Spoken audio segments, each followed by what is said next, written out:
அனைவருக்கும் வணக்கம்.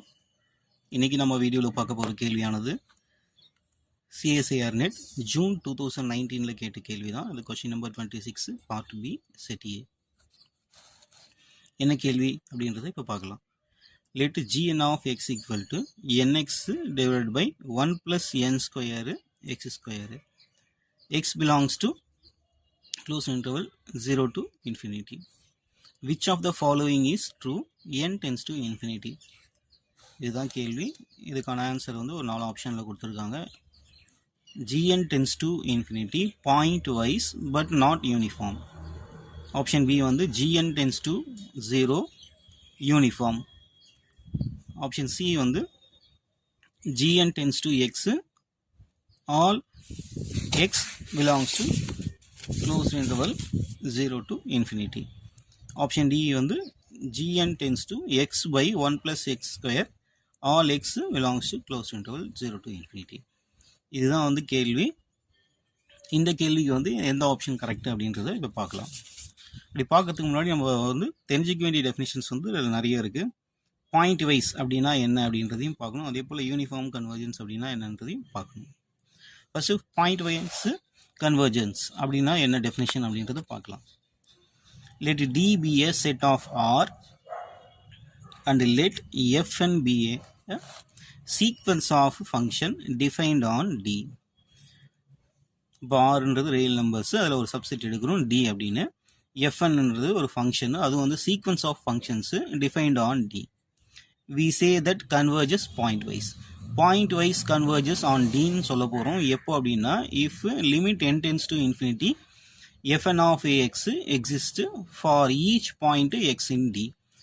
அப்போ வந்து இந்த fn அப்படின்ற ஃபங்க்ஷனை வந்து பாயிண்ட் வைஸ் கன்வர்ஜென்ஸ் ஆன் டின்னு சொல்ல போகிறோம். எப்போ அப்படின்னா n tends to infinity fn of x உடைய லிமிட் வந்து வேல்யூ எக்ஸிஸ்ட் ஆகும் for each point x in D. இப்போ fn அப்படின்றது வந்து ஒரு பாயிண்ட் வைஸ் கன்வர்ஜென்ட் அப்படின்னு சொல்கிறோம் அப்படின்னா then the function defined by limit n tends to infinity fn of x equal to f of x ன்னு கிடைக்கணும் for every x in D is called the point wise limit of the sequence. அப்போ இதுக்கான வந்து point wise limit அப்படின்றது என்ன அப்படின்னா இதுதான் கொடுத்துருப்பாங்க. Limit n tends to infinity fn of x equal to f of x.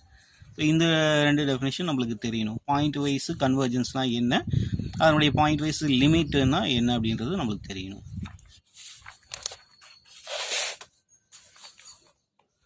Next uniform convergence. அந்த uniform கன்வர்ஜென்ஸுடைய டெஃபினேஷன் என்ன அப்படின்றதையும் பார்த்துடலாம். இப்போ limit n tends to infinity fn equal to f. இதை யூனிஃபார்ம்லி கன்வர்ஜென்ட் எப்போ சொல்லுவோம் அப்படின்னா limit n tends to infinity supremum of modulus of f of n of x minus f of x. எக்ஸ்ன்றது பிலாங்ஸ் டு டி.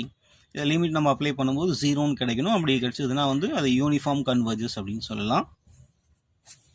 அதுக்கப்புறம் நம்மளுக்கு முக்கியமாக தேவைப்படுறது வந்து எம்என் டெஸ்ட் வந்து தேவைப்படும். யூனிஃபார்ம் கன்வர்ஜஸ் கண்டுபிடிக்கிறதுக்கு எம்என் டெஸ்ட் என்னன்றது அப்படி தெரிஞ்சுக்கணும். அது 1 by 1 பாயிண்ட் வைஸ் எழுதியிருக்கேன் பாருங்கள். அது ஃபஸ்ட்டு பாயிண்ட் வந்து find n tends to infinity fn of x equal to xன்னு கண்டுபிடிக்கணும். அதுக்கப்புறம் modulus of fn of x minus f of x வந்து நம்ம h of x அப்படின்னு வச்சுக்கலாம். அடுத்து மூணாவது பாயிண்டில் என்ன கண்டுபிடிக்கணும் அப்படின்னா maximum of h of x. h of x உடைய மேக்ஸிமம் வேல்யூ என்ன அப்படின்றதான் கண்டுபிடிக்க போகிறோம். அதுக்கு ஃபஸ்ட்டு நம்ம என்ன பண்ணணும்னா h dash of x வந்து கண்டுபிடிச்சி ஈக்குவல் டு 0ன்னு எடுத்துக்கிறோம். அதுக்கப்புறம் suppose X not is a solution point of 1. அதாவது எக்ஸ் நாட்ன்ற பாயிண்ட்டை வந்து இந்த 1க்கு வந்து நம்ம அப்ளை பண்ணுறோம். அப்படி பண்ணும்போது 0 அப்படின்னு கிடைக்கணும். அதில் ரெண்டு கண்டிஷன் ஒன்று சொல்கிறாங்க பாருங்கள். அதில் ஃபஸ்ட்டு வந்து a if h double dash of x not வந்து less than 0 then h of x is maximum. அப்போ நம்ம maximum of h of x கண்டுபிடிக்கணும் அப்படின்னா ஃபஸ்ட்டு ஹெச் டேஷ் ஆஃப் எக்ஸ்ன்றது கண்டுபிடிக்கணும். அதுக்கப்புறம் வந்து இந்த எக்ஸ் நாட்ன்ற சொல்யூஷன் பாயிண்ட்டை வந்து இதில் அப்ளை பண்ணும்போது 0ன்னு கிடைக்கணும். அடுத்ததாக வந்து h dash of x nought கண்டுபிடிக்கும் போது அது வந்து லெஸ் தென் 0வாக தான் இருக்கணும். அப்படி இருந்தது அப்படின்னா அந்த ஹெச் ஆஃப் எக்ஸ் வந்து மேக்ஸிமம் வந்து பாயிண்ட் வந்து நம்மளுக்கு கிடைக்கும். அடுத்து limit n tends to infinity supremum of f of nx f of minus f of x இந்த வேல்யூஸ் வந்து நம்ம h ஆஃப் எக்ஸ் அப்படின்றத நம்ம கன்சிடர் பண்ணியிருப்போம். இங்கே மேலேயே நம்ம பார்த்தா தெரியும். இப்போ இந்த லிமிட் அப்ளை பண்ணும்போது நம்மளுக்கு என்ன கிடைக்கும்னா ஜீரோன்னு கிடைக்கும். இப்படி ஜீரோன்னு கிடைச்சதுன்னா அது கண்டிப்பாக யூனிஃபார்ம் கன்வர்ஜென்ட்டு, இல்லைனா நாட் யூனிஃபார்ம்லி கன்வர்ஜென்ட். இதுதான் வந்து பேசிக் வந்து டெஃபினிஷன்ஸு. இப்போ பார்த்தது வந்து நம்ம பாயிண்ட் வைஸ் கன்வர்ஜென்ஸ் டெஃபினிஷனும் பார்த்துருப்போம். அதே போல் யூனிஃபார்ம் கன்வர்ஜன்ஸ் கண்டுபிடிக்கிறதுக்கான மெத்தடும் நம்ம இப்போ பார்த்துட்ருப்போம். அந்த மெத்தடு நம்ம கிவன் வந்து என்ன கொடுத்துருந்தாங்களோ அதில் பார்க்கலாம். இந்த கிவன் சீக்வன்ஸ் வந்து என்ன அப்படின்னு கொடுத்துருப்பாங்கன்னா, நம்ம gn ஆஃப் எக்ஸ்ன்னு கொடுத்துருப்பாங்க. என்ன அப்படின்னா nx divided by 1 plus n square x square. Limit apply பண்ணலாம். Limit n tends to infinity gn of x equal to limit n tends to infinity nx by 1 plus n square x square. சரி, limit apply பண்ணுவோம். Limit apply பண்ணும்போது நம்மளுக்கு g of எக்ஸ்ன்றது கிடைக்கும். n tends to infinity.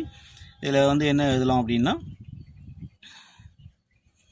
X என்னன்றது காமனாக வந்து என் ஸ்கொயரை வந்து காமனாக வெளியே எடுத்துடலாம். அப்படி வெளியே எடுக்கும்போது என்ன கிடைக்கும் அப்படின்னா, nx by n square 1 by n square plus x square. டினாமினேட்டில் இருந்த டேர்மில் வந்து என் ஸ்கொயரை வந்து காமனாக வெளியே எடுத்துட்டோம். இப்போ அந்த என் ஸ்கொயர்லேயே வந்து நம்ம என்ன பண்ணலாம் அப்படின்னா, ஒரு எண்ணை வந்து கேன்சல் பண்ணிடலாம். அதுக்கப்புறம் இங்கே எண்ணுன்னு வந்திருக்கும். அந்த எண்ணை வந்து மேலே எடுத்துகிட்டு போனோம் அப்படின்னா என் எக்ஸ்ன்றது எக்ஸ் பை என் அப்படின்றது கிடைக்கும். அதுதான் இங்கே சிம்பிளாக இங்கே எழுதிட்டுருக்கோம் பாருங்கள். x by n divided by 1 plus n square x square. இப்போ நம்ம லிமிட்டை வந்து அப்ளை பண்ணும்போது என்ன கிடைக்கும்ன்றதை பார்க்கலாம். n அப்ளை லிமிட் வந்து டென்ஸ் டு இன்ஃபினிட்டின்னு அப்ளை பண்ணும்போது 0, இதுவும் வந்து உங்களுக்கு என்னென்னா 0 அப்படின்னு கிடைச்சிடும். அப்போ 0 பை எக்ஸ் ஸ்கொயர் அப்படின்னா நம்மளுக்கு 0 தான் கிடைக்குது. இப்போ ஃபைனலாக என்ன கிடச்சிருக்கு அப்படின்னா, limit n tends to infinity gn of x equal to g of எக்ஸோடைய மதிப்பு வந்து 0ன்னு கிடச்சிருக்கு. நம்ம டெஃபினிஷன் படி என்னென்னா, இட் இஸ் வந்து பாயிண்ட் வைஸு கன்வர்ஜென்ட்டு. அப்போது எந்த ஆப்ஷன் தவறு அப்படின்னா, ஆப்ஷன் சியும் டியும் வந்து தவறு அப்படின்னு சொல்கிறாங்க. இப்போ நம்மளுக்கு என்ன கிடச்சிருக்குன்னா, limit n tends to infinity gn of x equal to g of x. அந்த g ஆஃப் எக்ஸோடைய மதிப்பு வந்து என்ன கிடச்சிருக்குன்னா 0. டெஃபினேஷன் படி limit n tends to infinity fn of x equal to f of x. இதனுடைய மதிப்பு நம்மளுக்கு பாயிண்ட் வைஸ் லிமிட்ன்றது 0ன்னு கிடச்சிருக்கு. ஸோ இது வந்து ஒரு பாயிண்ட் வைஸு கன்வர்ஜென்ட்.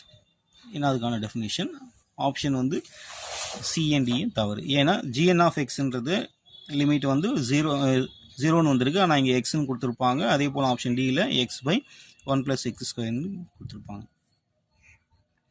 ஆப்ஷன் சியும் தவறான பதில், ஆப்ஷன் டியும் தவறான பதில். இப்போ நம்ம செக் பண்ணக்கூடியது வந்து ஏவும் பியும் செக் பண்ணணும். ஆல்ரெடி அது பாயிண்ட் வைஸ் அப்படின்றத சொல்லிட்டு இருப்போம். இப்போ அது யூனிஃபார்மாக நாட் யூனிஃபார்மா அப்படின்றது மட்டும் நம்ம கண்டுபிடிக்கணும். ஏன்னா இதனுடைய லிமிட் gn வந்து டென்ஸ் டு 0 அப்படின்றத கொடுத்துருப்பாங்க. அதே போல் ஆப்ஷன் பிக்கும் கொடுத்துருப்பாங்க. இந்த ரெண்டு ஆப்ஷனில் எது கரெக்டுன்றதை இப்போ செக் பண்ணலாம். இப்போ நம்ம செக் பண்ண வேண்டியது வந்து யூனிஃபார்ம் வந்து கன்வர்ஜஸ் தான் நம்ம செக் பண்ணணும். அப்படி செக் பண்ணும்பொழுது என்னென்ன பாயிண்ட் அப்படின்றத நம்ம 1 by 1 ஆல்ரெடி பார்த்துருப்போம். அதில் இந்த ஃபஸ்ட்டு பாயிண்ட் அப்படின்றது கண்டுபிடிச்சிட்டோம். இப்போ ரெண்டாவது பாயிண்ட்லேருந்து நம்ம செக் பண்ணுவோம். ரெண்டாவது பாயிண்ட் என்ன எடுத்துக்கணும்னு சொல்லியிருக்கேன், modulus of fn of x minus f of x equal to h of x. சரி, கொடுத்துருக்கிற இந்த சீக்வன்ஸ் வந்து என்ன அப்படின்னா, gn of x equal to nx by 1 plus n square x square. அதில் என்ன எழுதுறோம் அப்படின்னா, modulus of gn of x minus g of x. இப்போ தான் g ஆஃப் எக்ஸோடைய மதிப்பு கண்டுபிடிச்சிருப்போம் 0. அதை அப்படியே இங்கே அப்ளை பண்ணுறோம். Modulus of nx by 1 plus n square x square. இப்போ ஃபைனலாக என்ன கிடைக்குதுன்னா இந்த டேர்ம் நம்ம என்னென்னு வச்சுக்கிறோன்னா h ஆஃப் எக்ஸ். இப்போ நம்ம மூணாவது ஸ்டெப் வந்து என்ன கண்டுபிடிக்கணும்னு சொல்லியிருப்போம்னா, maximum value of h of x கண்டுபிடிக்கணும். அதை கண்டுபிடிக்கிறதுக்கு முதல் நம்ம என்ன பண்ணணும்னா h டேஷ் ஆஃப் எக்ஸ்ன்றது கண்டுபிடிப்போம். அதாவது ஒரு முறை டிஃபரன்ஷியேட் பண்ணுவோம். எந்த டேர்ம்னா h ஆஃப் எக்ஸை தான் இங்கே டிஃபரன்ஷியேட் பண்ணி எழுதியிருக்கேன். ஒவ்வொரு டேர்மும் டிஃபரன்ஷியேட் பண்ணி சிம்பிளிஃபை பண்ணி எழுதியிருக்கேன். என்ன டேர்ம் கிடைக்குது அப்படின்னா, h dash of x equal to n minus h dash of எக்ஸோடைய வேல்யூ வந்து என்ன கிடச்சிருக்குன்னா n minus n cube x square divided by 1 plus n square x square whole ஸ்கொயர்னு கிடச்சிருக்கு. நம்ம தேர்ட் பாயிண்டில் வந்து calculate maximum of h of x கண்டுபிடிக்கிறதுக்கு h dash of x equal to 0 அப்படின்றத அப்ளை பண்ணலாம். அப்படி 0 அப்படின்றத அப்ளை பண்ணும்பொழுது நம்மளுக்கு x உடைய வேல்யூ கிடைக்கும். x உடைய வேல்யூ என்ன கிடைச்சிருக்கு அப்படின்னா first x square equal to 1 by n ஸ்கொயர்னு கிடைச்சிருக்கு. x equal to 1 by n. Next வந்து அந்த maximum of h of x கண்டுபிடிக்கிறதுக்கு நம்ம h வந்து டபுள் டேஷ் ஆஃப் எக்ஸ்ன்றது கண்டுபிடிக்கணும். அப்படி கண்டுபிடிக்கும் போது என்ன வரும்னா ஆல்ரெடி வந்து h டேஷ் ஆஃப் எக்ஸ்ன்றதை நம்ம கண்டுபிடிச்சிருக்கோம்ல, அதை இன்னொரு முறை வந்து டிஃபரன்ஷியேட் பண்ணணும். அதை தான் இங்கே டிஃபரன்ஷியேட் பண்ணி எழுதியிருக்கேன். சரிங்களா? h டபுள் டேஷ் ஆஃப் எக்ஸ்ன்றது சிம்பிளிஃபை பண்ணியிருக்கேன். கண்டுபிடிச்சி இந்த ஃபைனலாக வந்து நம்மளுக்கு என்ன கிடைக்குது அப்படின்னா h double dash of x equal to minus 6 power n cube x 6 into n cube x plus 2 n power 5 x cube divided by 1 plus n square x square whole cube. இதில் வந்து நம்ம x உடைய மதிப்பு நம்ம already கண்டுபிடிச்சிருப்போம் 1 by n. அந்த 1 by n இங்கே apply பண்ணி பார்க்கலாம். இந்த 1 by n அப்ளை பண்ணும்போது நம்மளுக்கு ஃபைனல் ஆன்சராக என்ன கிடைக்குது அப்படின்னா மைனஸ் n ஸ்கொயர் பை 2. இந்த வேல்யூன்றது லெஸ் தென் வந்து 0 தான். ஏன்னா இது வந்து ஒரு நெகட்டிவ் வேல்யூ. அதனால் h double dash of x அதாவது 1 பை n ஈக்குவல் டு என்ன கிடச்சிருக்குன்னா லெஸ் தென் 0 வேல்யூ கிடச்சிருக்கு. அப்படி கிடச்சதுன்னா என்னென்னா x ஈக்குவல் டு n அப்படின்றதான் point maximum of h of x. ஏன்னா நம்ம பார்த்ததுலேயே இங்கே பார்த்துருக்கோம் பாருங்கள். h double dash of x not வந்து லெஸ் தென் 0 வந்ததுன்னா நம்ம கண்டுபிடிச்ச அந்த எக்ஸ் நாட் அதாவது எக்ஸ்ன்ற வேல்யூ தான் வந்து மேக்ஸிமம். சரியா? மேக்ஸிமம். இப்போ நம்ம அதுக்கு வந்து லிமிட்டை வந்து அப்ளை பண்ணுவோம். h ஆஃப் எக்ஸுக்கு வந்து லிமிட் அப்ளை பண்ணும்போது என்ன வருது அப்படின்றத பார்க்கலாம். Limit n tends to infinity. இந்த ஃபைனலாக எல்லாமே வந்து சிம்பிளிஃபை பண்ணியிருக்கேன். சிம்பிளிஃபை பண்ணும்போது என்ன வருது அப்படின்னா 1 by 1 plus 1 equal to 1 by 2. Final ஆன்சராக வந்து நம்மளுக்கு 1 by 2 கிடைக்குது. இது நாட் ஈக்குவல் டு 0. ஏன்னா யூனிஃபார்ம் கன்வர்ஜன்ஸ் கண்டுபிடிக்கிறதுக்கு இந்த ஃபைனல் பாயிண்ட் என்னென்னா நம்மளுக்கு ஆன்சர் வந்து என்ன வரணும் அப்படின்னா 0 அப்படின்றது வரணும். ஆனால் இங்கே என்ன வந்திருக்கு அப்படின்னா 1 by 2 அப்படின்னு வந்திருக்கு, நாட் ஈக்குவல் டு 0. அதனால் it is not uniform convergence. Hence the given series is pointwise. பாயிண்ட் வைஸ்ன்றது ஆரம்பத்திலேயே ப்ரூவ் பண்ணிட்டு இருப்போம், பட் நாட் யூனிஃபார்ம். அப்போ gn டென்ஸ் டு இன்ஃபினிட்டின்றது pointwise convergence but not uniform convergence. அப்போ ஃபைனல் ஆன்சர் என்ன அப்படின்னா option A is correct.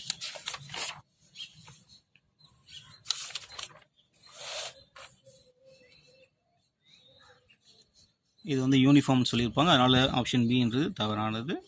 Point வைஸும் கண்டுபிடிச்சிருப்போம், நாட் யூனிஃபார்மும் கண்டுபிடிச்சிருப்போம். அப்போ ஆப்ஷனு ஏ தான் கரெக்டான பதில். தேங்க்யூ.